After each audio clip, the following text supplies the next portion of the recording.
Spoiler alert. A 2-word warning that we're about to ruin the end. But sometimes, spoilers can be worthwhile. And so we designed the Lexus NX to reveal many things.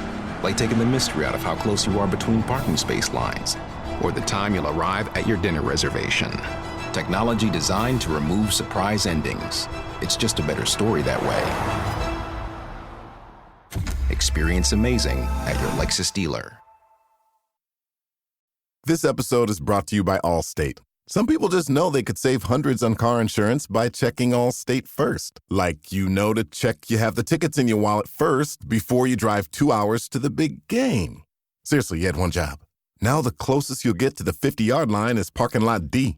Yeah, checking first is smart. So check Allstate first for a quote that could save you hundreds. You're in good hands with Allstate. Savings vary. Terms apply. Allstate Fire and Casualty Insurance Company and Affiliates. Northbrook, Illinois. Deciding which credit card or loan is right for you is like trying to choose where you want to eat for dinner. Except when you finally get to the restaurant, the menu's riddled with jargon that no average foodie could understand. So at Credit Karma, we keep things simple. We show you personalized recommendations that align with your money goals and help you turn the confusing fine print into terms you can actually understand. And as a cherry on top, we provide a detailed overview for a new card or loan before you apply. That way, we can help you make decisions faster and with more confidence. Download Intuit Credit Karma today to get started. Thank you! I couldn't have completed this project without a little extra coffee. And since I brush with Colgate's Pro Series toothpaste with an expert-level whitening for a vibrant glow, I could show up to set each day camera-ready and smiling wide. Well, Kelly, looks like a little Colgate gave you a lot of confidence. Colgate Optic White. Find it at all major retailers.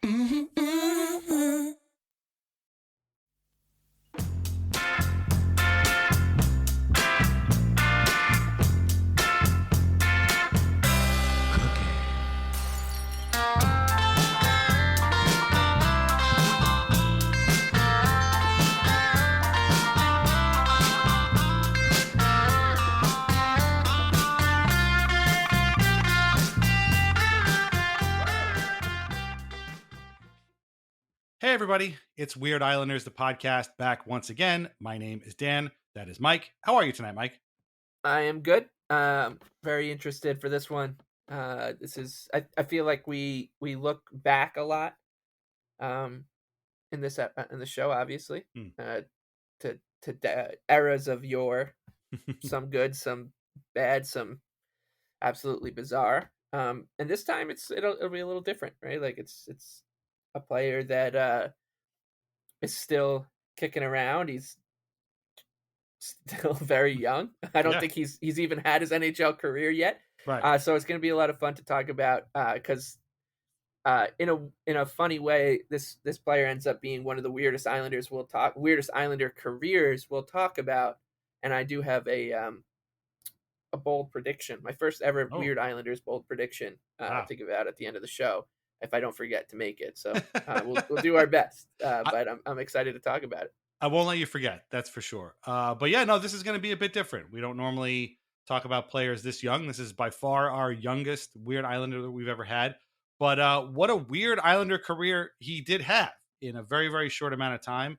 And this is definitely going to be an interesting kind of a deviation on our normal sort of setup here for Weird Islanders podcast. And to talk about this player, we brought on a great guest. You know him as 1/3 of the Skates at the Stakes podcast. We had Ryan on, we had AJ on, and now we are thrilled to have Jake on. Jake, how's it going tonight? I'm good. I hope you guys are having a good summer. I'm very excited and I'm very honored to be on. Well, thank you. It's great to have you on. Like I said, I love completing a collection. Yeah, complete the cycle. Great to get you on, although it took a little while. So on Skates at the Stakes, I'm not going to pigeonhole you. You guys all have kind of equal say in things, but you're sort of like the prospect guy. I've said for years, we don't do a good enough job in sort of covering Bridgeport and what's going on down at the farm. Although, if a guy gets called up or as a guy's having a good season, we'll talk about him, but really we don't kind of know the ins and outs, the depth chart, that sort of thing. What is it about prospect watching that excites you? Is it seeing guys before their careers are formed? Is it kind of knowing who could help the Islanders later on? Is there a specific aspect that you kind of take to? Yeah, I mean, I just, when we started this, I kind of like to cover all things Islanders. But the prospect system hasn't been like the most exciting thing to cover the past few years. But, when we got certain guys in the system, I'd like to pan out like where they can fit in, what they're good at, what they can work on, just seeing how they do in different leagues.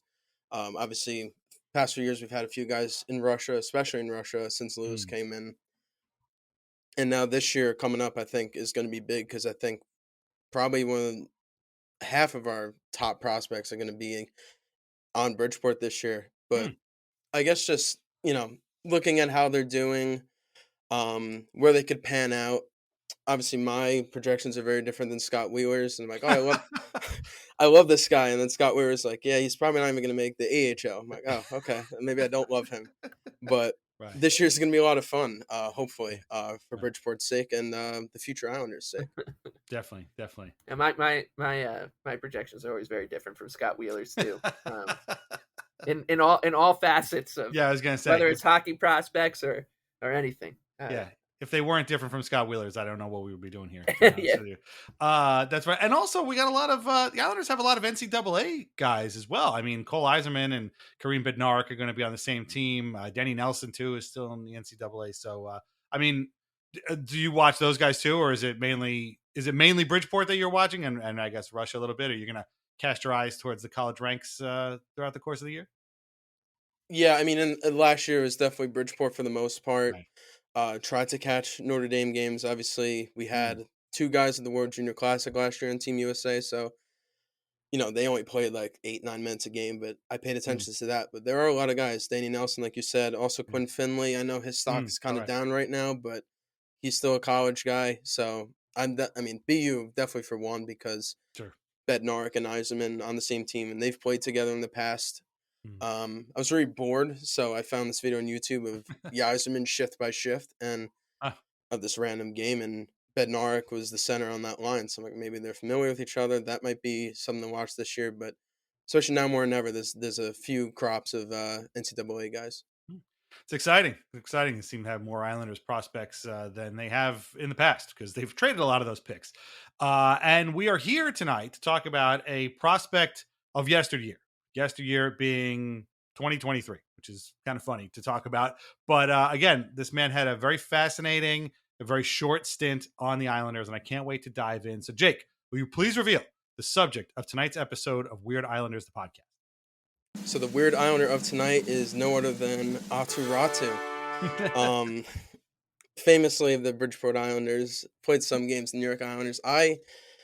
I wanted to pick like someone like really familiar because I feel like, I was looking at the list obviously, and some of the names I'm like, I might just forget a few things about them. I feel like in the last few years, just covering the podcast, I could, remember mostly everything about Aatu Räty's tenure as a New York Islander, and obviously it transitioned into bigger things for the franchise in the past couple of years. So I'm excited to cover it all. Yeah. So all 12 of Aatu Räty's Islanders games are seared into your mind. Before we dive into this, two things I want to say. One, reminder that we are on Patreon, patreon.com/IslandersAnxiety. Membership gets you ad-free episodes, bonus podcasts, written posts, and more. Or you can join for free to get our weekly release calendar and any announcements. So sign up today at patreon.com/IslandersAnxiety. The second thing I want to say, and I'm going to repeat this a number of times throughout the course of the show, so bear with me here. Aatu Räty, as the time we record this, is just 21 years old. In fact, he doesn't turn 22 until November. And I don't know when this is going to run. So by the time you listen to this, he might be 22. He might still be 21. That is very young. This man has barely formed as a human being, let alone as an NHL player. And so, like I said, a lot of what we're going to talk about here is going to be, looking back at his short time as an Islander. But this man has an entire NHL career and, in fact, an entire life ahead of him. So this might end up getting a little bit weird, and it's a kind of a different headspace for Mike and I to get into. But I did not realize that he was still just 21. It's kind of, I was looking at it, I'm like, that can't be right. But Mike, when you hear the name Aatu Räty, what's the first thing you think of? And I have a feeling it's going to be a guy who's currently on the Islanders, but I'll ask anyway. What's the thing you think of when you think of Aatu Räty? The first thing I think about is the infamous trade grade that the Islanders got. Yes. Oh, we're going to go over that. Don't worry. Yeah. But obviously it's right. But it's that whole kind of it's Bo Horvat, that whole trade, that the universe of that trade. Like you're obviously, Dan, is the the Marvel guy. I feel like that trade created this its own little universe because of the moving parts that happened, the reaction to that trade. And people forget that going into the Horvat trade, like Horvat, his name was mentioned all day long, 24/7, 365, by mostly the media stemming from Toronto, and like this is the mainstream hockey media. Bo Horvat watch started from the drop of the puck at training camp for the Canucks, and it went all the way through till he got traded. And then once he got traded, it came to a screeching halt. 100%. Turned into something completely different. And at the heart of it all is Aatu Räty. Like there was almost no like analysis on what the Canucks were getting from Räty. Nobody was like asking, hey, what's this guy like? Like, what's this player like? Because everyone was just so mad that Horvat ended up on the Islanders. It was like people were just throwing things at their computer, being like, the Islanders? Like, why? How could it be the Islanders? That the whole whiplash effect of that trade kind of just makes you forget about Räty at all. Like, I as a sports fans, you're always looking at the pieces, the assets that you give up in a trade, and keeping an eye on them, sort of rooting against them because you don't want to be like, man, like I don't want to lose this trade. But in this situation, like Räty has just been a kind of, in my mind, like a forgotten piece because nobody paid attention to this trade. Nobody looked at this trade as a trade. They all looked at it as a, what the hell? Why the Islanders? Screw it. Like, I forget about Bo Horvat. Let's focus on whoever the next guy is on the trade. And I've never seen anything like it. I've never seen a reaction to a trade the way I saw this trade pan out. I've never seen. Usually we make fun of hockey media for giving us a 20,000 word deep dive on Alex Galchenyuk signing a waiver, getting claimed on waivers by the Maple Leafs. And in this situation, the biggest trade of the season by leaps and bounds got very little analysis and more just pearl clutching from the media at large because it was the Islanders who ended up pulling the trigger and getting Bo Horvat, which meant that Räty's Islander career was really never mentioned. His post Islander career with the Canucks has really never been mentioned much. I never see his name anywhere.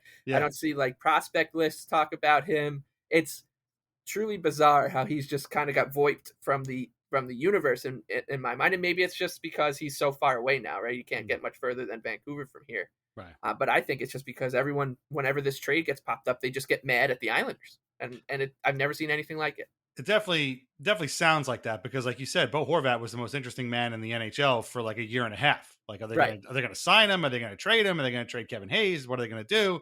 And then as soon as he landed on Long Island, it was like he didn't exist. Like he was done, except to make fun of the Islanders. Although we don't hear that much about Aatu Räty now, as much as we did when he was an Islanders prospect. He did have kind of an interesting way to the draft. He started out as a very high pick and then kind of fell and ended up with going to the Islanders in the second round. But Jake, let me throw it back to you. When was the first time, we're going to get to the Islanders stuff and the Canucks stuff in a bit, but do you remember the first time you heard the name Aatu Räty in connection with the 2021 draft?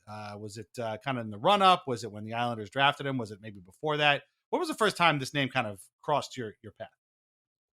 Yeah, I remember the year before he was like talked about as a top 10 pick. And I know, I used to play NHL franchises a lot, and he was like medium elite potential, was taken in the top 5 every one of those. And then I just kind of like, the following year later, obviously he kept falling, and then who are we going to take? It was our first pick. I forgot why we didn't even have the first that year. It was the Kyle Palmieri trade. The Devils had traded Palmieri to the Islanders, and their 29th overall pick or whatever ended up being Chase Stillman, and the Islanders had no first round pick. So they had a pick in the second round, and Räty was the guy. And like you said, he fell hard. He was going to be a top 3 pick, maybe a top 10 pick. And somewhere in Finland, he, quote, lost the joy to play. This is according to a Sportsnet article around that time. He fell. He didn't make Team Finland. He was supposed to, it's pegged as a favorite to be the number one pick. It says here he struggled to live up to the billing and fell to as low as 26th in Sam Cosentino's ranking. And obviously, we know that is as ironclad as you could possibly get. Sam Cosentino's never made a mistake in his entire life and always gets these draft things right.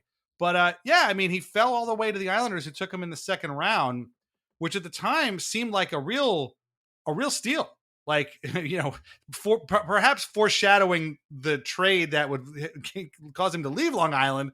People were a little bit mad that the Islanders got this guy because, like, wait, he was supposed to be really good. How the hell did they end up with him? Do you have any recollection of that draft? I mean, I know it was only 2 years ago, but like, do you remember that draft and being like, holy shit, the Islanders got Aatu Räty? Because that's what I was. I was like, wait, what? They got that guy? I remember hearing about him. That's pretty crazy. How the hell did that happen? But yeah, do you remember that draft and like having any reaction to this at all? Yeah, I mean, since we didn't have the first round pick, I didn't really watch the first day and the second. I'm like, all right, whoever we get, we get. And then like leading up to it, AJ actually said to me, "Oh, Aatu Räty's available," and I'm like, "He wasn't drafted." Like, I'm like, all right, we got to get him. But Lou doesn't. At that time, Lou didn't like the obvious pick. He used to get the good character guy, who, more physical game. That's obviously changed now with Yzerman. And then I lost service for like 20 minutes because I was at the beach. Of course. Like literally right before the pick. And I'm like, did we get him? And then I found I got service, so we got him. Me and AJ were freaking out. And like, then I found that article or like what? I was like, why did he fall like 54 spots? Like that's a little weird. And then obviously I was like, oh, maybe hopefully he finds his love for the game again. Hopefully Lou has a plan for him. And, just overall, I saw everyone be mad about it. But, like, sometimes you just got to make the obvious pick sometimes. Right. You saw this year. Some GMs just overthink it. I think the Golden Knights overthunk it. A lot of teams did in terms of Yzerman. But back to this, I mean, I was just ecstatic we got him. I wasn't expecting much, like just like a middle six guy, and this was like the first guy I was like excited to cover. But before that, all I had was William Dufour putting 60 goals on an overage team. So, Räty was exciting at that time, and then he interviewed. He seemed excited, and that made me pretty happy. As we delve into his Islander future. Yeah, Mike, I should have went back and listened to it, but I'm sure we talked about this on Anxiety after the draft. I don't remember what we said, but I feel like we just mainly talked about how people were mad that that the Islanders drafted this guy and they kind of walked out with the steal. Because really, if you go back and look at the drafts, like the only other sort of notable guy they had taken around that time was Kiefer Bellows, who we kind of heard about because he played in Team USA at the World Junior. But then it was like Simon Holmstrom, who was like a super reach. And then I don't think they had any pick for a while. And then, so now it's like, wait, I've heard of this guy. That's pretty crazy. But I mean, do you remember what you thought when this happened? Again, I know we did a podcast. I should have went back and listened to it, but it was kind of cool. It's kind of cool to get a steal like that. Yeah, it was. And it was I think you were right when you say mad, right? Like right. I remember us thinking that, well, first of all, that week the draft week came at the heels of a pretty eventful time for the Islanders. First of all, we were coming off of a really good playoff run, and then the expansion draft happened. Right. So they lost Jordan Eberle, and at the same kind of junction, Nick Leddy left via trade, and so did Andrew Ladd. Yeah. So like there was just so much going on. And this guy falls into our laps. And I would be lying if I said that I remember feeling one way or another when they drafted him, but then afterwards just seeing people being like, I can't believe the Islanders would get this guy this pick, because he was at some point projected to be like top 5, top 10, all that. So very, very similar to the Yzerman kind of swing, which is, at this point, just draft the highest ceiling guy. And what ended up happening was immediately, I thought this guy would jolt to the top of like prospect list for the Islanders, and he would be I guess kind of what's going on with Yzerman now, right? Like everyone's like, well, he completely kind of raises the ceiling of this um, farm system. However, with Ratu it was different. Everyone was kind of hedging themselves. They were like, yeah, but he's he's probably just going to be middle six guy at most. So like, don't get too excited. And what was fun was you found out that his he had like that stint with Olli Jokinen, who ended up kind of unlocking him. He had an exciting season the year after the Islanders drafted him. He started slow, I remember. I can't remember what the situation was, if he like ended up getting traded or asked for a trade or something, whatever happened, but he ends up going to Olli Jokinen's team, doing really well. And all of a sudden it felt like, oh man, the Islanders have a player here. And that was, of course, a season where things didn't really go well for the Islanders, for the big clubs. So we're now kind of clinging to hopes of that this guy can help the big team the next year. He comes up. And one of my favorite parts of this whole story is that there's always that cliche around trade deadline time that players are, they're showcasing him. They're showcasing him. And when Ratu got called up that year, 2022, 23. Yeah. Everyone's like, oh, this is the Aatu Räty showcase. And I probably just made fun of everyone who was saying that, because I was like, when has it ever happened? Since I feel like they used to do that at like 1996, because it was hard to get tape. If you're going to go watch Sergei Samsonov play, like you couldn't just be like, oh, well, I'll just look up online, or we got, we could stream the game on ESPN Plus. So we got to send Trent Klatt to Winnipeg to watch Samsonov play, to see what he's worth and such. And it's like the scouts. The scouts are in town. Here are the scouts at the press box tonight. Okay, because they couldn't watch this game on TV. I don't know. Right. We're obviously recording this before the season, as we do with a lot of these episodes, and so I'm excited for the hockey season to come back. But that kind of stuff is just going to. I'm not looking forward to seeing that the St. Louis Blues have two scouts at the Utah game in November. Like, okay, shut up. But they were talking about how this was the Ratu showcase. He obviously comes out with an absolute flyer, a blinding start for the guy, and it turns out it was like it was a showcase. Like I guess like I can't think of any other reason how this trade. It went down like the trade everyone imagines is going to happen. Like, okay, they call up the prospect shows he can play in the NHL. The two GMs shake hands and say, "Yep, he'll do for me. We'll send him and a draft pick and it's a pick, a prospect, and a young player." Right? It was the same exact package that everyone always talks about. What are the Senators looking for that player? Well, they want a pick, a prospect, and a young roster player, like every other package. And this was it. This was like the trade that all these insiders talk about happening, which never ends up. Jacob Chikrin got traded for Nick Jensen and a 3rd round pick. Like Jacob Chikrin wasn't going for anything lower than a 1st round pick, a prospect, and a young roster player for 3 years. And then he goes for Nick Jensen.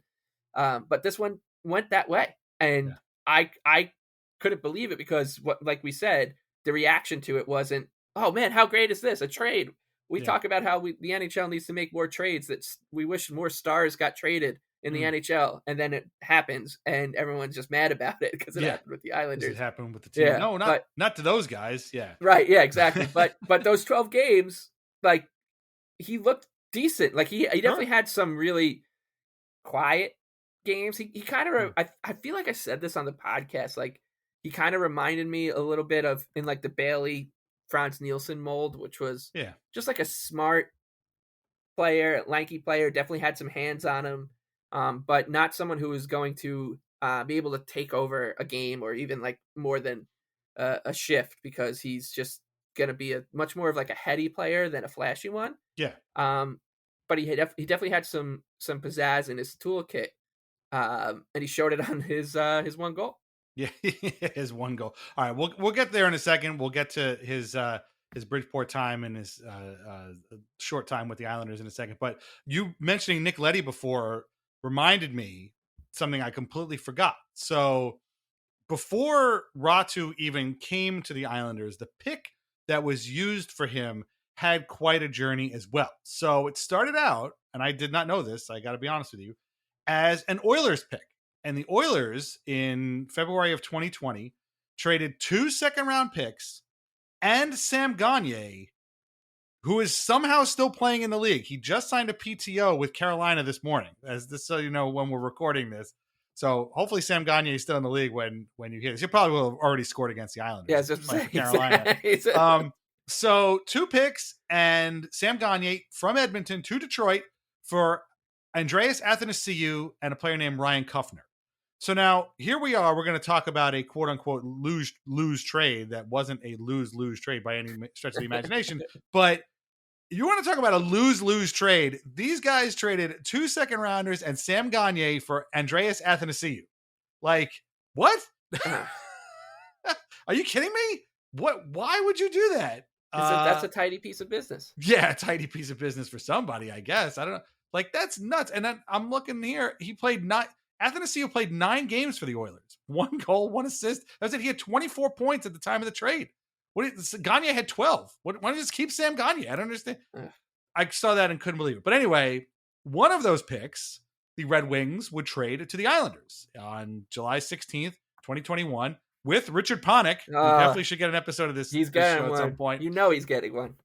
For Nick Leddy. And this was kind of a weird thing. I remember this trade going down because I was in Disney World with my family, and I looked and I was like, Nick Leddy's not here an Islander anymore. How about that? That really sucks. But second round picks, pretty good haul for a guy who was on an expiring contract that was not cheap, by the way. And, we had to wait for again, I know it comes up. I hate when it comes up. The reason Devon Taves was traded was because nobody wanted Nick Leddy because he had 2 years left and a lot of money on the books. Taves didn't. So that's why. Unfortunately, they had to get rid of somebody, and it was Taves, and it sucks. But a year later, they were able to get rid of Leddy because 1 year of Nick Leddy at what was it, $5 or $6 million per is a lot better than 2. So at the same. So anyway, getting a second round pick for Nick Leddy wasn't too bad, and that was the second round pick that ended up getting used for Räty, which again blows my mind. And now a word from our sponsors. First is always VintageIceHockey.com, where you can get t-shirts, hoodies, jerseys, and more featuring over 100 classic hockey logos. Vintage Ice Hockey now carries a full line of Islanders Anxiety merch featuring our blue and orange brain logo, as well as our Al Arbor and the Island shirts. And as always, our portion of the sales go directly to the Center for Dementia Research. That is VintageIceHockey.com. Try wines from the Pinot Project. They offer a Rosé, a Pinot Grigio, and a Pinot Noir that was named a Top 100 Best Buy by Wine Enthusiast magazine. All are delicious, priced at less than $15 a bottle, and available at local wine shops and at UBS Arena. Learn more at thepinotproject.com. Please drink responsibly. So he gets drafted, like you said, he ends up getting traded. He starts the season with Karpat in Finland, and he struggles, and he gets traded to Jukurit, which was being coached by Olli Jokinen, who once had an episode of this show as well, and blossomed. And in 40 points in 41 games, 13 goals, 27 assists.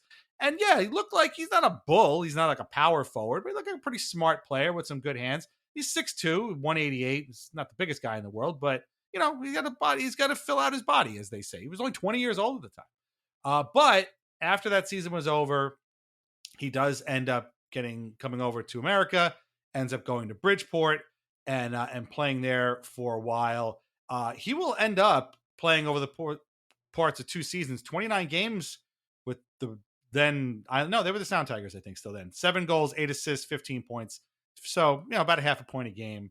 Not too bad, but again, not blowing anybody away, but it was good to see him over here and probably get a look at him. So Jake, did you have a chance to watch Räty play for Bridgeport? I know I didn't. I ain't even on TV. Did you get a chance to watch him play for Bridgeport? Did you have any kind of thoughts on what he was going to sort of be like, or, what he was like at that time? Yes, I actually did. I wouldn't recommend this to everyone, but I think it was either Game 6 or Game 7 of that playoff series. So the Islanders weren't in that year. This is like the Chara, Parisi, COVID year. So they weren't in, and the Rangers were in, and I was miserable. But the Bridgeport was in, which, you probably know, very rare. I was going to say that's not a rare occurrence when the Islanders are out of the playoffs and they're in. So I think it was either game 6 or game 7. They went to overtime. So I'm like, I want to find this. And how I usually watch it, it wasn't available. But in one of my Discord servers I'm in, I'm not in it anymore, but I was in it at this time. They were streaming this game. So I'm like, all right, let me put it on. I'm bored enough. I don't want to read this Ranger discourse. I think this was like right after they beat it was right after the Louis Domingue game, which was insufferable. So I gotta do something. So I put it on. Don't say that name around Mike. He hates that guy now. So I put it on, and he scored like an outrageous goal in overtime, and it was like Bridgeport's first time winning the first round since like 2003 or something. And right to the feet of Stanika, so he'll corral it, trying to feed it to the line for Ajan. It was picked off by Zarnik, and a 3-on-3 rush the other way. Räty shoots, he scores! Aatu Räty, his first goal in North America, sends the Islanders to the second round. The Islanders have won a playoff series for the first time since 2003. And the hero is Aatu Räty. Yeah, this guy's gonna be really good. And then I think they got like swept the following round. Yes. But so I did watch that game for Bridgeport. He had 4 points in 6 of those playoff games, which was good. I'm like, all right, not a bad sample size at all. Excited for him to build on it next year. And he absolutely did. And I am pretty jealous of whoever is going to pick Richard Panik to be the Weird Islander, because that was I remember this was it was the Calgary game. It was like half the lineup is out. And I remember he looked I remember he looked really good. I'm like, okay. And then really good. And he feel like he played that whole game. Yeah. And then the rest of the games he was really bad, and then he left. So yeah. I will tell you what. Though. I will pencil you in for the Richard Panik episode, and we'll bring you back on, and we'll do Richard Panik, because even if you remember that much about Richard Panik, you are immediately the number one guy. You are the most qualified person I could possibly think of to have on an episode about Richard Panik. So we'll do that one at a later date. But yeah, that season was awful, and watching the Islanders fumble around a brand new building with a lineup that was made up of guys from Bridgeport, guys who had COVID, guys who were, floating in, like Richard Panik was bad. Yeah, Zach Parise was here. We love Zach. Zdeno Chara was here for his final, go around the league, and it was fun to see. But all of the Stanley Cup aspirations for that team that were legitimate, and people, here we are talking about everybody hating the Islanders for getting these players, but in all seriousness, people did pick the Islanders to win the cup that year after their 2 semifinal runs, and that season just went to hell after that 13-game road trip, and it never really got back on track. So Räty, in a way, almost became like kind of one of the bright spots of that season. Like, you're kind of just following from afar, like, yeah, this guy might be pretty good, and this season sucks, but hey, if we can see that guy next year, maybe it's not that bad, and maybe it works out okay, and he'll end up being, the kind of prize we'll get after this terrible season. And sure enough, like Mike said, he does end up getting called up, and it was in December of 2022, and it was a big damn deal. They talked about it in the pregame. Islanders lost Casey Cizikas last night in that game against the Rangers day-to-day with an upper body injury, so they were in need of a center, and they call up Aatu Räty from Bridgeport of the American Hockey League. At one point, he was considered to be a potential top 5 overall pick. He fell to the Islanders in the second round in 2021. Tonight, just 20 years old, makes his debut. Yeah, and I had an opportunity to talk to his coach down in Bridgeport, Brent Thompson. He had nothing but good things to say. He's a guy that plays 200 feet. I like that. It means he plays both ends of the rink. He is an engaging hockey player. He'll battle you one-on-one. He has great hockey sense. He's working on his release, so he wants to score even more goals, Brendan. So I'm excited for him. I know his teammates will be excited. I can't imagine how excited he might be. I believe Parker Wotherspoon, was he also in the lineup that game? Yeah. Yeah. So it was a big deal for Räty to get called, because at this point, his reputation was starting to precede him. And it was like, okay, well, his numbers aren't huge, but sounds like this guy's going to be pretty good. And it was a game against the Panthers. Of course, the Islanders lost. But this was a big one. I don't know, Mike, I'll go throw it back to you. You talked about this game before. He looked pretty good. Again, the Islanders lost. But, do you remember anything else about that kind of that game and your feelings about Räty? Because I remember being excited when he scored that goal. I was like, holy shit, it's happening. I can't believe it's going to happen. This is going to happen. This guy's the next Barzell. That was literally what I told myself. And of course, hasn't happened yet. But do you remember anything else about that game? I remember, like, there's kind of very few goals now that make you kind of pop out of your seat. Right. Or I should say few goals a season that make you pop out of a seat in like almost like a surprise way. Like, yeah, sure, we jump out of our seats all the time when the Islanders score out of celebration and jubilation, but when something happens, it almost feels too good to be true. In some ways, right. There's a few that I can think of like that off the top of my head. Last season, Noah Dobson had one with where he like dangled a few guys and had a backhand. I think it was against Detroit or Montreal. I can't remember. Barzell's had a few, of course. Every time Simon Holmstrom scores a shorthanded goal, I'm like, that's it. That's the guy. And it's more of like you feel almost like something else is lifting you up. You're like, oh, and that was one of them. I was just like, this. I couldn't believe it. Like because you could almost see what he was trying to do before he did it. Right. And you're thinking, oh man, this is typical rookie shit. Maybe you could have pulled this in with Eucharist or the Bridgeport Islanders, but you're gonna get eaten alive by this by these NHLers. You just can't get away with that shit here. You'll learn the lesson. And he pulled it off, and I was like, holy hell. And you know what it was like? It was like the Oliver Wahlstrom scored a goal this past season. His only goal, I think, was against the Minnesota Wild. He had a crazy kind of dangle goal, and the Islanders ended up losing that game, but felt that same way. And yeah, that goal going in kind of changed everything for me. I was like, oh, he is a player. Like, and was that the first night they wore their new reverse retros? I think it was. Yeah, so like that, the buzz was already in that building. Räty was making his debut or whatever. There was a lot of good momentum, it felt like, for the team at that exact moment.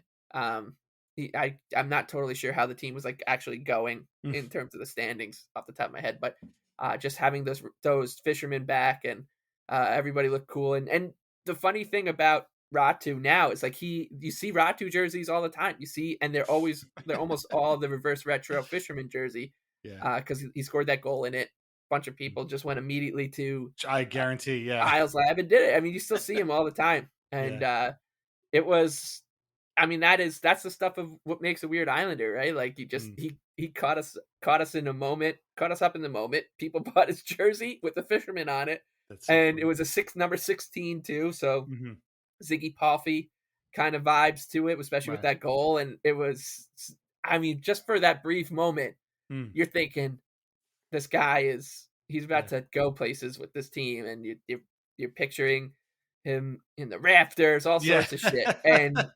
But as I said earlier, like it was a showcase. I cannot believe that the Islanders were like just basically, we'll let this guy trial by fire, show that he can play in the NHL. Because if you looked at his AHL numbers at the time, and Jake probably knows better than me about like how he was actually faring in Bridgeport in terms of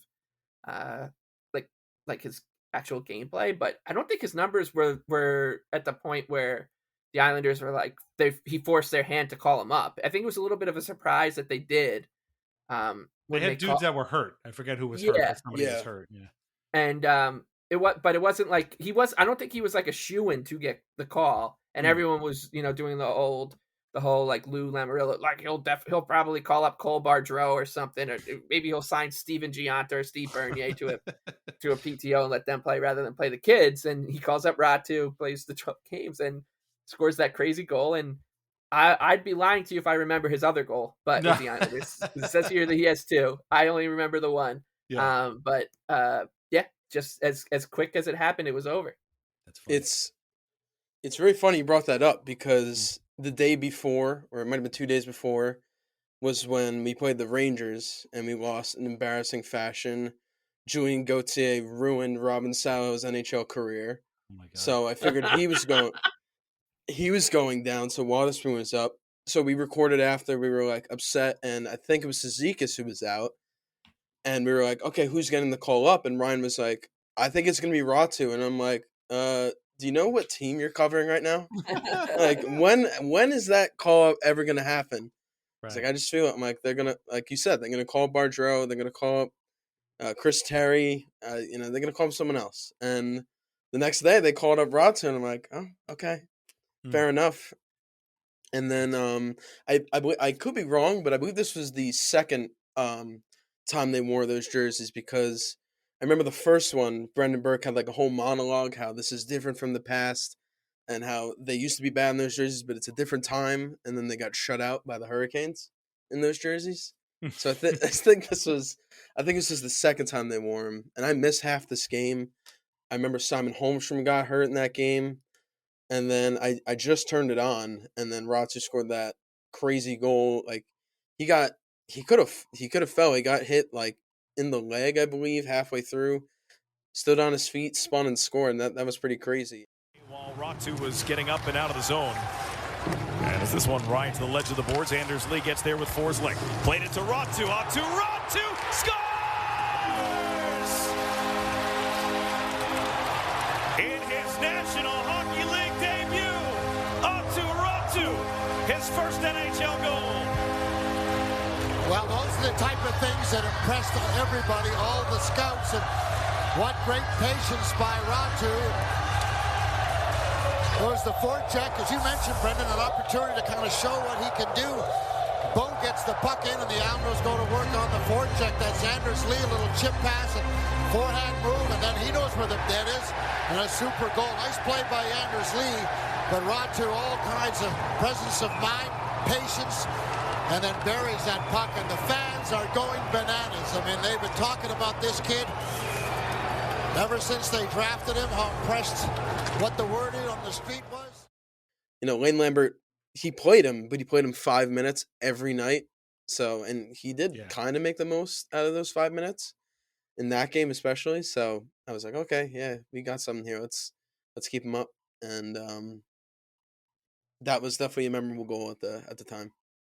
Yeah, definitely. I remember, didn't Barzell score that crazy goal against Buffalo in the reverse retro fisherman jersey? It was like the reverse retro version 1. Oh, right. They just made it like navy blue. Right. Like, yeah. Here you go. Okay. Sorry, I thought it was a fisherman. Yeah, I was like, oh, that can't be right. But anyway, yeah. No, it was a surprise. It was a wonderful goal, a fantastic moment. I mean, especially for you as somebody that, like, again, watched him play, that must have been like a very satisfying thing to be like, holy shit, this is actually happening. And really, and I mean, again, you wouldn't be wrong in thinking they're going to call up some, responsible defensive forward, because that's what they always do. And but in fairness, the last guy they did that for was Kyle McLean, who turned out to be okay, and score a bunch of goals too. So it was exciting. Here's a trivia question. Mike, you're right. He did score a second goal for the Islanders. What other team did he score that goal against? I know it, so I'll let Mike answer. The Rangers? I have no idea. No, it was, in fact, ironically, the Vancouver Canucks. Amazing. I didn't know that either. I just looked it up.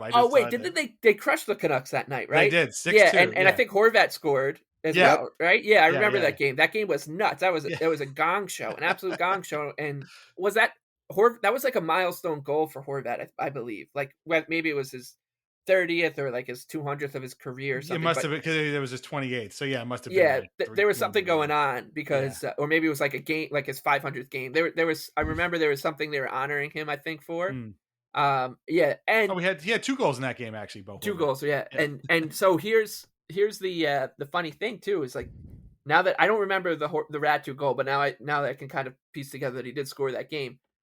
The Islanders had not been linked at all to. No, of course not. Like, do you remember? Like, there was that 1 week before where Elliot Friedman on Dirty Two Thoughts was like, I'm hearing like the Islanders are like kicking tires on it, but I can't like figure out why. It doesn't make sense, and like everyone kind of dismissed it.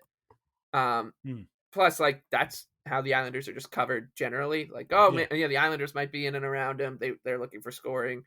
We hear that about every player. I definitely remember the Bruins and Oilers. Yes, everybody thought he was going to the Bruins. Everybody thought, because I believe the quote was, "Doesn't he just scream Bruins?" Elliot, Of course. Can't you just see the spoked B Hmm. on his chest, and maybe, Patrice Bergeron is on his way out, and can't you just see the ceremony where they name Bo Horvat captain of the Boston Bruins? But so everyone was kind of just like wheeling him to Right. Boston, and these two guys play against each other, score combined for 3 goals. That game was out of control. That was on the road, right? Late, Yeah. Yes. late game, but I believe, actually, now I think of it, I think it was like a Sunday, so it was like a kind of weird kickoff time, like maybe 6 or 8 p.m. Maybe I'm making that part up, but I just remember being very confused watching that game, being like, there's just no rules. Like, the Canucks are not playing with any rules. They are. I think they took the blue lines and red lines out for this game because the puck was just all over the place, back and forth. And yeah, Horvat was a menace. I think JT Miller was really good that night too. Then, as fate would have it. Yeah, as fate would have it, the 2023 All Star Game comes around, and just before it, the Islanders make the big trade. They acquire Bo Horvat in exchange for a package of a pick, prospect, and a young roster player, as Mike said, the Pierre LeBrun special, as we like to call it. The package was Aatu Räty, who was, at that point still a high prospect, Anthony Beauvillier, who at that point was still only 25 years old, even though he'd been in the league for 8 years at the time, and a first round pick that would eventually get traded to Detroit, ironically, who we keep talking about and dancing around, in a deal for defenseman Philip Hronek, who frankly has played very well for the Canucks and actually scored himself a big fat contract extension this summer. Yeah, and that part of the trade got derided too.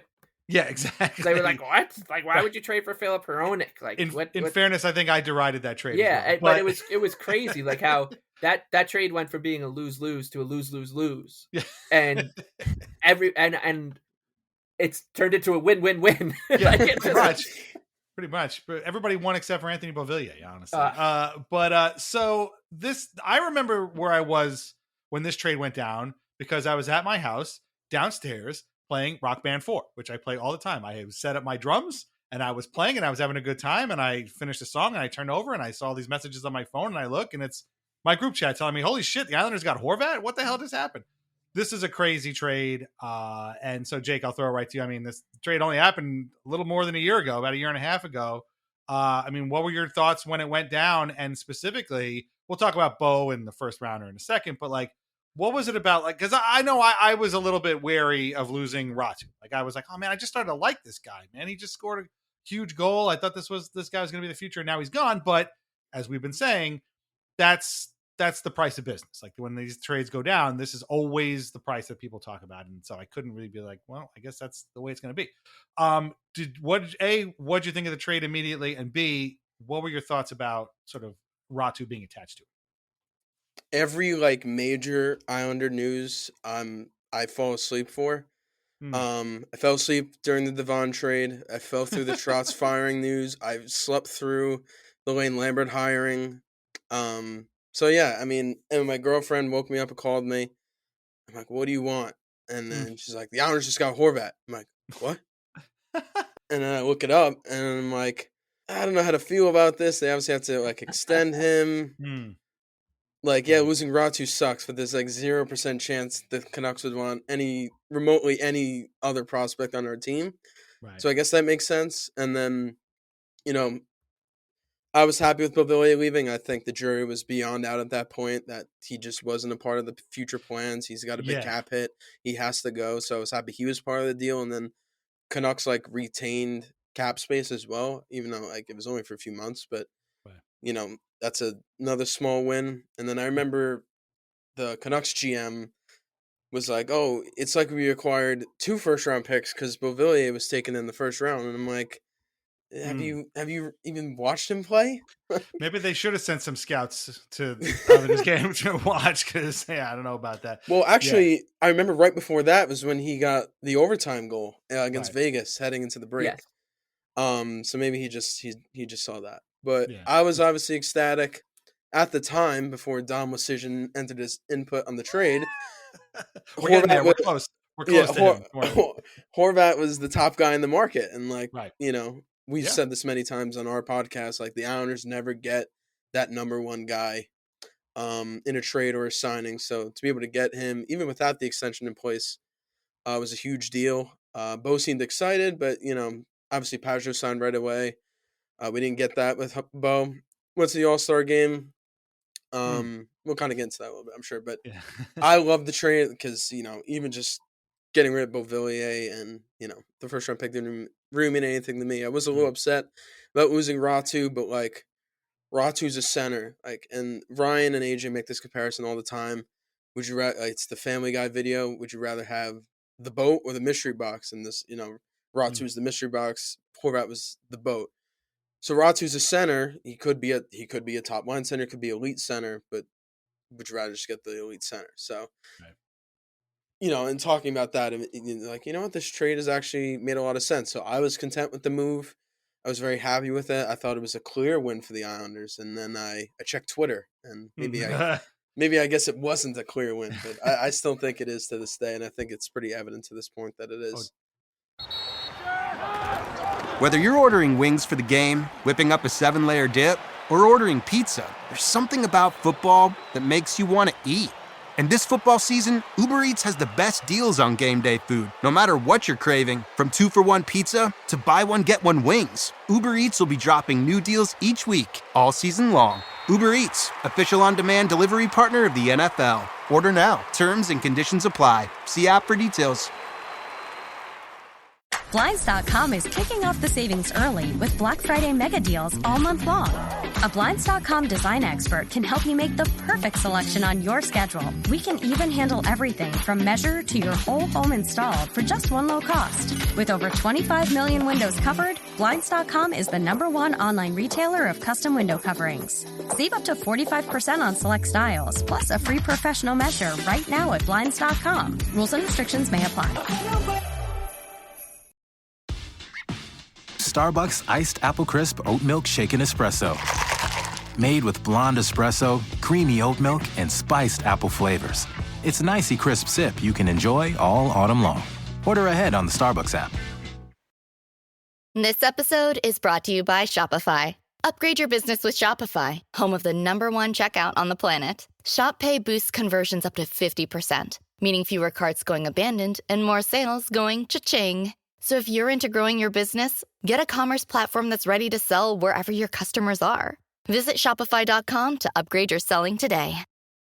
Yeah, I know we talked more about the reaction to it than the actual trade, I think, itself, because I was a little confused about why you would acquire a center when the team already seemed to be set up with centers. But Mike, I know, you know, this is your bread and butter here, where, you know, these folks go in on the Islanders without really even thinking about what they're saying. And it wasn't long before the lose-lose trade article came out by Dom Lucian. Can a trade be a lose-lose? And basically he made the point that, you know, acquiring Horvat wasn't something that the Islanders should have done, and acquiring Beauvillier and I guess, Aatu wasn't a good move for the Canucks.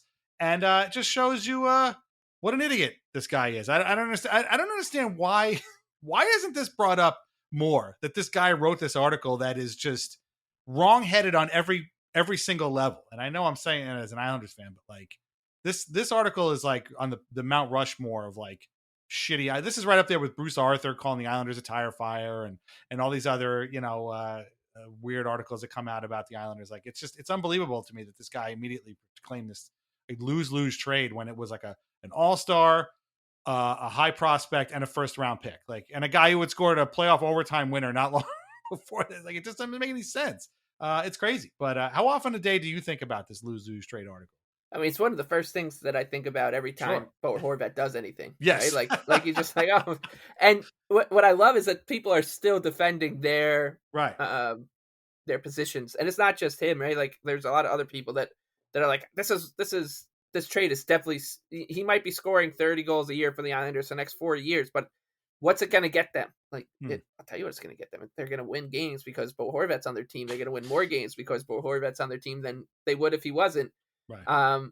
But yeah, when you're main criticism of a trade is that the Islanders shouldn't be trying to win. They should be trying to get rid of good players rather than trade for good players. Right. There's something wrong here. And I remember where I was when the trade got announced. I had just got back from walking Elvis. It was cold. It was a Monday night in January, late January. I was sat down. I walked Elvis. I hung up the leash. I was freezing, so I just sat down for a second to like kind of just like warm up. And it just so happened that as I sat down, I took out my phone, and as I did that, like the trade got announced and broken by the Islanders. And I was so confused because of, like we said, the center thing.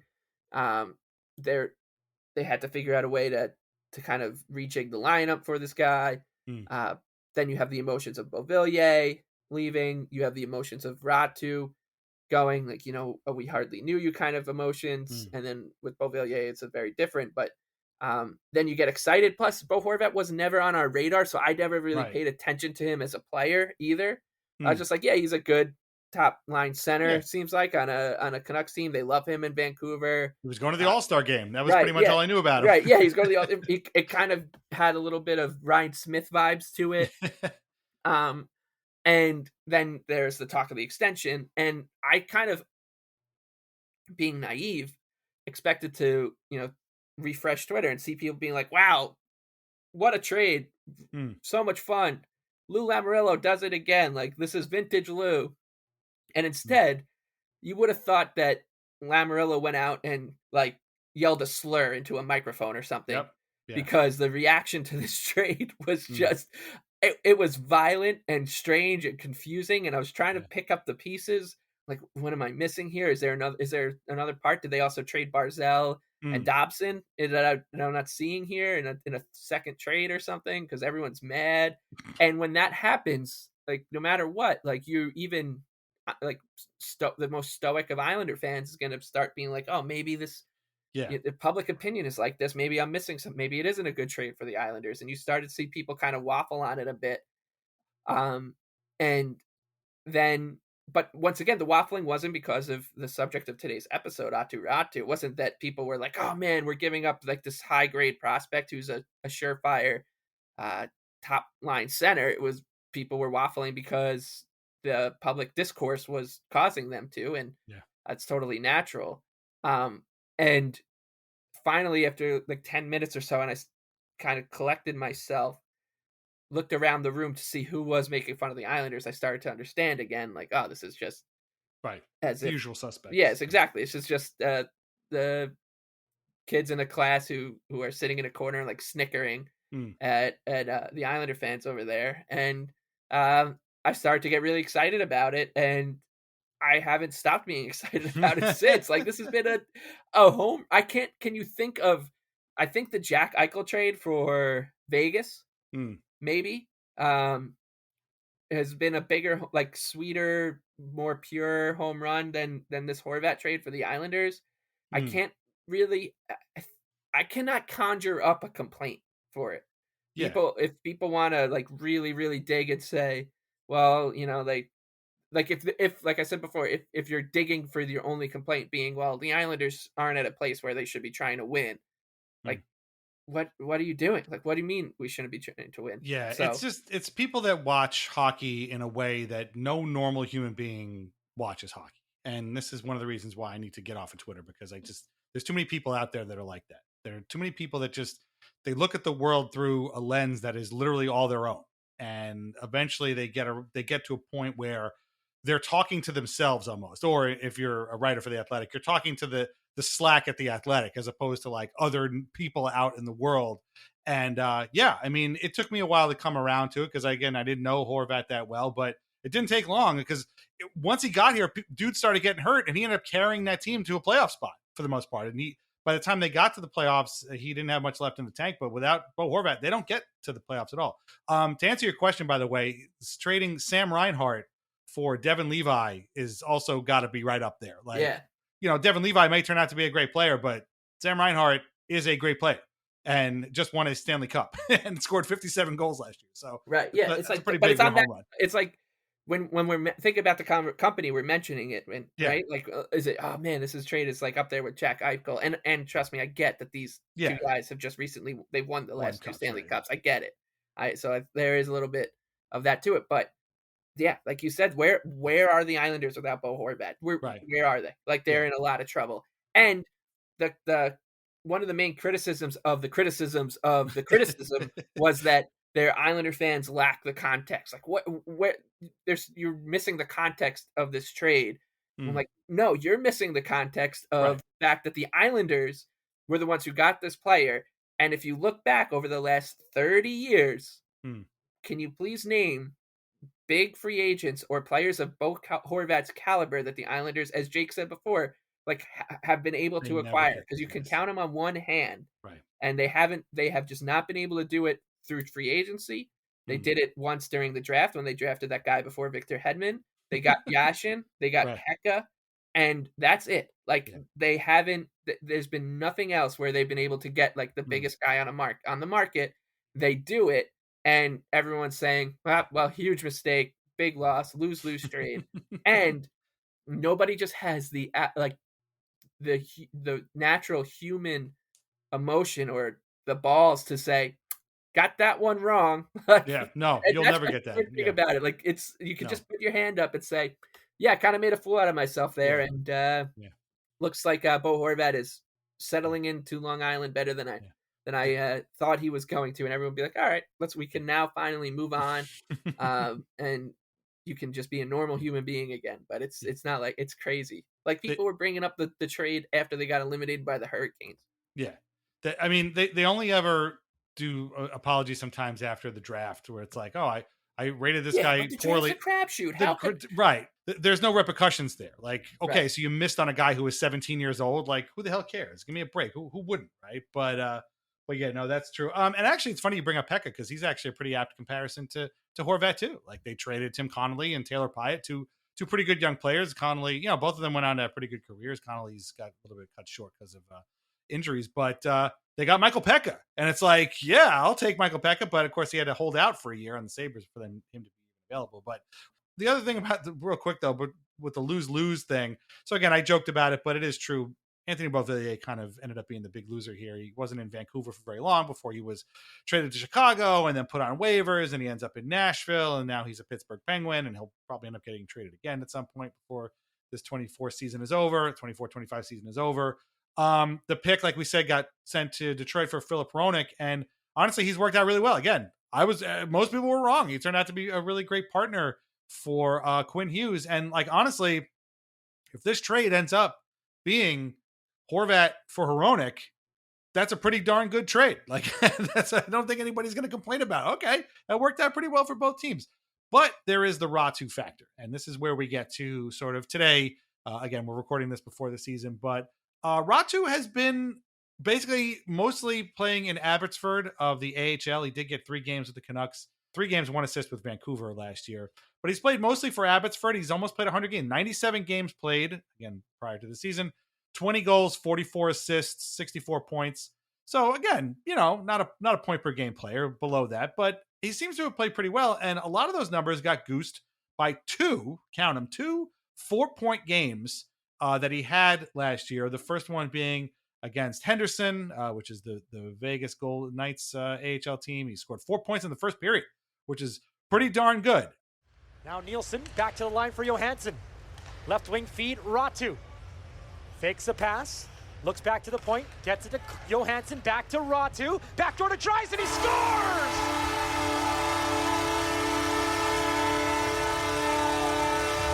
Aatu Räty is putting on a clinic!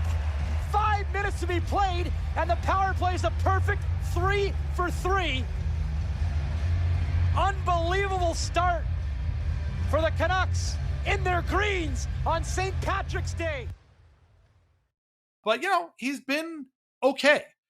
Jake, have you had a chance to watch Aatu Räty play at all I know, listen, it's Abbotsford. It's somebody else's AHL team.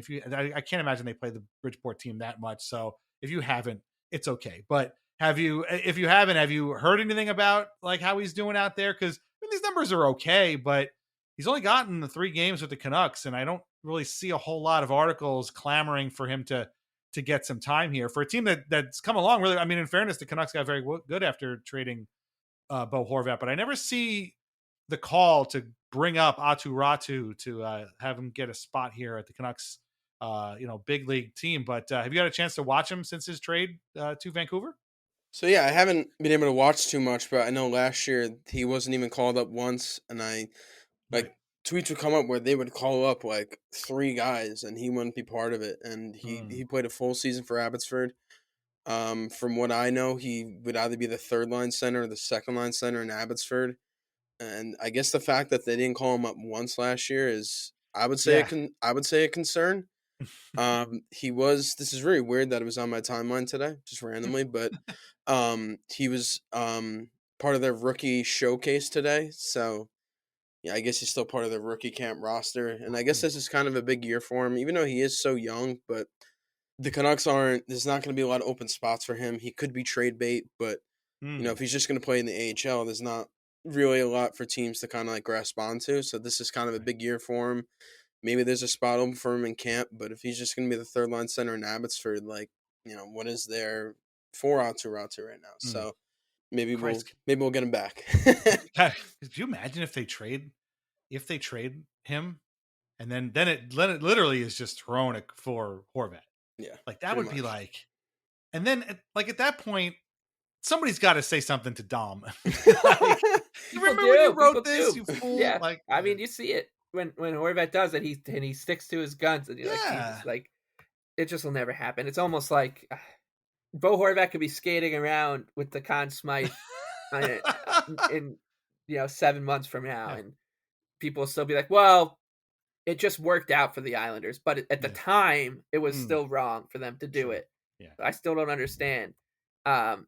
And it goes to, we were joking before air, and like we said, who knows when this episode comes out, but the preseason previews of the Islanders have once again lumped them into a team that they don't do anything. What's different about this team?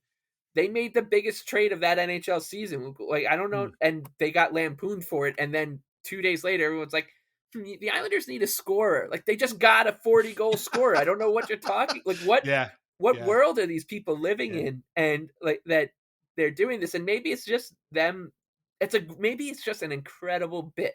And they got us hook, line, and sinker. Because I'm starting to think that more than anything these days. Like, you didn't know that Brock Nelson is just scoring, is like a guarantee to score 30 goals the past few seasons or anything. You didn't know that the Islanders are a different team. Like, they're making trades. Like, they're kicking, they're signing guys like Anthony Duclair, or they got the big fish out of Russia, Maxim Siplikov, who by the time this episode is recorded might be back in Russia, or he might be the best player in the NHL. We don't know. But my point being that it's that Aatu Räty now in my head is always going to be the player that kind of conjures up these emotions from me, that the way that hockey is covered in this era is so annoying.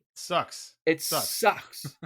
Instead of just having a normal conversation, like when Ryan Smith was traded, nobody was like, man, that was a stupid move by the Islanders. Everyone was like, holy shit, like Ryan Smith is on the Islanders now. That's pretty fucking crazy. It was none of that. It was none of the fun that people clamor for with these trades. Oh, somebody please make a trade. Somebody please make a trade. Islanders make a trade. Fuck you. Like it's so annoying.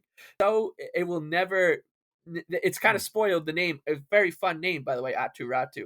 Yes. That to say, and it's just now every time I see his name or think about him, it's like, I get mad at people who I shouldn't even be thinking about it. They shouldn't occupy any brain space. But it's just I can't imagine it ever, another trade being covered like that. That was both on its surface, like, gamble by Lou, get it. You could say right away, like, high risk trade by Lou, but it's bold. That's what we want in sports. We want these guys to be bold and take swings and try to win. But it paid off, and it's still being covered like he actually committed a crime. So, well, you've alluded to these guys before. So the Islanders need a score. They trade for Kyle Palmieri. Islanders need a score. They trade for Bo Horvat. Islanders need a score. They sign Anthony Duclair. Like, it's a pattern, right? Of like, you guys, at some point, you have to change your thinking a little bit here. I mean, have they won? No, but we can't keep doing this. Like, I don't understand why we keep running around the same tree when we've moved trees basically to something else. But yeah, no, it does go back to that. And again, for the third time, Aatu Räty is 21 years old. So the narrative around this trade could change at any time. Again, maybe by the time you listen to this. But so far, this has been a win for the Islanders for sure. And I mean, the funny thing about Bo Horvat, I mean, if anything, if I have one complaint about Bo Horvat, it's that he's fit in so seamlessly with the Islanders that it feels like he's always been here. Like, it's funny that Jake is talking about Räty being at the Canucks rookie showcase this week. You know where Bo Horvat is? He's in Las Vegas representing the Islanders for their like media tour thing. He's got his beautiful suit on. He's taking pictures. He's doing interviews. So like, that's what they think of Bo Horvat. Obviously, Captain Anders Lee is busy. He's got his charity thing going on. He's got some media availability for that. So I'm sure they're like, hey, Bo, you want to go? Yeah, sure. So he's going. But like, that's a huge thing. And Bo he's worked out so beautifully and he's fit in so seamlessly with the Islanders that it feels like he's always been here. He signed that contract extension, like a week later. So, I mean, that put that to bed, but then of course they lampoon that as well. So that's a whole other show. But yeah, Jake. So, I mean, what's your feeling on Räty going forward here? Again, we've said it a million times, this dude is super young, but like, if you were to kind of like, maybe prognosticate a little bit, what do you think is going to happen to this guy? Do you think he plays for the Canucks this year, or do you think they end up moving him for something that they can fit into the lineup more easily? Yeah, I mean, like I said a few minutes ago, this obviously is a huge year for him. I don't know if he can play wing. There's probably more spots for him at right wing. But like right now, their centers are GT Miller. He's not going to play over him. Elias Pettersson, definitely not playing over him. Teddy Bluger is a pretty good third-line center. And then other than that, it's like P.S. Suter, Nils Aman. So, like, maybe if he, like, crafts this game into more of, like, a physical two-way role, But, like, again, he's, he is 6'2", but, he never really, like, used his body. But if he does, I mean, I can see him playing a few games. Hopefully he, like, at least gets a call-up this year rather than just playing Abbotsford and, hopefully he gets traded. It's to a good spot that'll play him, but obviously one of the more recent names. I was very glad I picked this because, like you said, Horvat's a very pivotal member of this team. I think I don't want to like, cast this like 3 years in the future, but I do think he is the next captain of the New York Islanders after Anders Lee. I think he's done it before, but I think everything about him screams leader, captain. Right. He might get the alternate this year. I know there's an alternate spot available. They might just give it to someone who's more tenured, but yeah, if they did give it to him, I think it's absolutely deserved. He says all the right things. I know he might, sometimes it's a little too much where he just says, "Oh, we got to be better every game." But some games where Lee was like, "Oh, I really thought we had that one." That annoys the fuck out of me. Yeah, and Bo's like, "Job is saying, yeah, okay, could have had that one." That sort of thing. And then I was at the season ticket holder event, and Shannon asked him, "Oh, how you're going to Florida for this road trip? How excited are you?" And he was like, "We need a win." And I'm like, "Yeah, absolutely. Like, this guy gets it." So I hope the best for Räty because in terms of like covering the prospect of the past few years, I had a lot of fun covering him, and obviously not covering him as much anymore. And now he's a bottom sixer in the AHL. So I hope for the best for him. I hope that this course ends. What's really scaring me is Don Lucian has been very, very positive about the Islander offseason, which I don't. Oh no! Yeah, he has not said a bad thing this offseason. It sucks, but hopefully he says something negative soon. But he's been kidnapped and has been replaced with somebody else. But no, that's all well said. And I look forward to you keeping tabs on Räty, and now you've planted the seed in my head of also wanting to see him get traded to maybe a better spot, and see him Utah maybe welcomes him or something like that, or Seattle. They probably wouldn't trade him in the division, but it would be pretty interesting. I hadn't even thought about that, but like to know that he's hasn't really cracked the lineup and was, I don't know if struggling isn't the right word, but just maybe not quite filling out what the Canucks had thought about him is. It's pretty surprising, but we'll see. I'm happy with Bo Horvat, so it's cool. I'm good. Jake, I hope you had a lot of fun. This has been a great time, and it's funny when sometimes I start these episodes and I'm like, gee, I hope we can get enough here. We've talked for well over an hour about a guy who played 12 games for the Islanders. 12 games, 2 goals, just 2 years ago. And it's pretty remarkable. But I hope you had a great time. This has been a lot of fun. Yeah, this is awesome. Thank you guys for having me on. It's been on my wish list for a long time to be on. I love listening to the show all the time. So I had a lot of fun. I hope you guys had fun as well talking about Aatu Räty. Yeah, it was part 1 because we got Richard Panic. We're definitely going to do Richard Panic. Yeah. And I enjoy your show. I always tell everybody, listen to Skates of the Stakes. It's great. I listened to you guys today. I'm looking for you talking about doing 2 episodes a week. Godspeed. You guys are young. You can do it. Mike and I are old married guys, so it's a little bit harder for us to do that. But whatever you're putting out, I'm going to listen to it. So thanks again for coming on. Yeah, of course. This year should be a lot of fun. I won't be the only one watching Bridgeport games. I believe Ryan's going to quite a few of them this year. Yes. So we'll have 2 opinions, and then Adrian will be like, "Oh yeah, that guy's cool," or whatever. So yeah, it should be a very fun year, and hopefully less discourse and more wins. Yes, definitely. I look forward to it. So yeah, Skates at Stakes. Make sure everybody listens to that. Become a member at patreon.com/IslandersAnxiety for ad-free episodes and bonus content, or join for free to get announcements and our weekly release calendar. Find us on Apple Podcasts, Spotify, Amazon Music, Audible.com, iHeartRadio, YouTube Music, or wherever you get your podcasts, and leave us a review where you can. Our theme song is Knuckles by Bjorn Falk. Listen to more of Bjorn's music on Bandcamp and Spotify. Read Lighthouse Hockey, of course, every single day for your most up-to-date Islanders news and discussion. Islanders Anxiety podcasts are part of the Fans First Sports Network. Learn more at fansfirstsports.com. Shop vintageIceHockey.com. Try wines from the Pinot Project. Mike, at the top of this episode, you said you had a bold prediction for this season, and I'm here to remind you. I would have forgot. What? I would have forgot if you didn't say it. Yeah, but okay. I know now that you said you forgot. Okay. No, I remember the prediction. I would have forgot to make the prediction. Well, there you go. Well, I've been setting up this whole time, so please hear your bold prediction for this season. Aatu Räty's Islander career is not over. Wow, that is bold. That is quite bold. And he will be the first weird Islander to have a sequel. But yeah, I think he's coming back. I feel it in my bones. There's something about him that feels that this isn't over. Maybe we talked, we were saying that the Canucks don't really have space for him. He could be the type of guy that maybe just gets squeezed out at a numbers game. Yeah. And what do we always hear? Nobody knows this player better than this team, right? Like nobody knows Aatu Räty better than the Islanders. That's true. So let's say he does. They do cut bait with him at some point. Who would be the most likely team to be like, we know him. We like his game. He scored that cool goal. New York Islanders. I can definitely see it happening now that you've said it. I don't know about this year necessarily. No, I wouldn't say this year, but yeah, right. No, that would be way too bold for. Right. But I will say that when he will be back. They trade him somewhere. That team puts him on waivers. Right. Yeah. Free agent, and guess what? Who comes calling next summer? Lou Lamoriello. He said, "What, Jake? What do you think? Do you think it's possible?" I think it's very possible. He's gonna struggle. The Canucks won't sign him. Nobody will sign him. He'll go to Sweden for a few years. Right. Be okay-ish there, and then very Soshnikov like they'll sign him. Oof. Wow. Yeah, so another guy. Another one is gonna get an episode of this show for sure. But that's bold. Hey, listen. I like it. I love it. I love it. Thank you, Mike. That's fantastic. That's amazing. And I can't wait to see. I hope you're right. And then we can hear how this again was a lose-lose trade. But we will be, and if he does come back, that does not negate this episode of Weird Islanders podcast, because he is a Weird Islander at this moment.